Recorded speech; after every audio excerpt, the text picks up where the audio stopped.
தென்றலை போல நடப்பவள், என்னை தழுவ காத்து கிடப்பவள், செந்தமிழ் நாட்டு திருமகள், எந்த தாய்க்கு வாய்த்த மருமகள், சிந்தையில் தாவும் பூங்கிலி, அவள் சொல்லிடும் வார்த்தை தேன் துளி,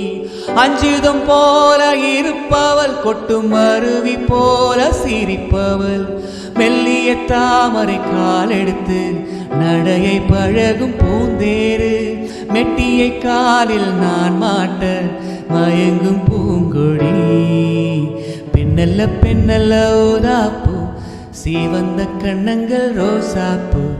கண்ணல்ல கண்ணல்ல அல்லிப்பூ, சிரிப்பு மல்லிகைப்பூ, சிறு கைவிலை கொஞ்சிடும் கொய்யாப்பூ, அவள் கைவிரல் ஒவ்வொன்றும் பன்னீர்ப்பூ, மைவில் ஜாடர்கள் முல்லைப்பூ, மறக்கும் சந்தனப்பூ, சித்திரை மேனி தாழம்பூ, சேலை அணியும் ஜாதிப்பூ, சிற்றிடை மேனி வாழைப்பூ, ஜொலிக்கும் செண்பகப்பூ, ஜொலிக்கும் செண்பகப்பூ.